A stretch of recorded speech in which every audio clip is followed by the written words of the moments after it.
Acara sosialisasi serbukatif yang diselenggarakan oleh Jabar Bergerak Kota Bogor di SDIT At-Taufik itu merupakan program ajakan kepada siswa dan guru untuk berkata positif. Acara tersebut dihadiri Dinas Pendidikan dan Wakil Ketua Jabar Bergerak. Wakil Ketua Jabar Bergerak Kota Bogor Rena Dafrina mengatakan, kegiatan sosialisasi serbukatif yang dilakukan oleh Jabar Bergerak itu merupakan program unggulan dan roadshow ke sekolah-sekolah, disambut antusias para murid, guru, dan orang tua siswa.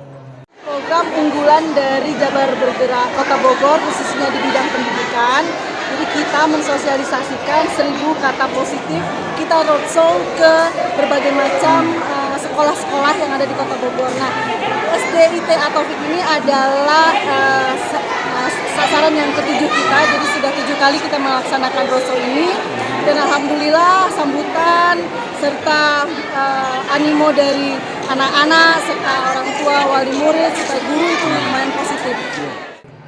Kepala SDIT At-Taufik Zulfikar Hasan mengapresiasi sosialisasi serbukatif yang dicanangkan Jabar Bergerak dengan sasaran para murid, guru, dan orang tua siswa. Karena 3 komponen ini harus saling bahu-membahu untuk mencerdaskan anak-anak menjadi generasi yang islami dan sekolah menjadi edukasi terbaik. Serbukatif di SDIT At-Taufik, alhamdulillah sekolah kita memang terpilih untuk mengadakan kegiatan serbukatif dan alhamdulillah hari ini berjalan lancar. Kegiatan serbukatif ini adalah sasarannya untuk siswa, guru, dan tentunya orang tua. Dari Kota Bogor, Suhanda Abrizi melaporkan.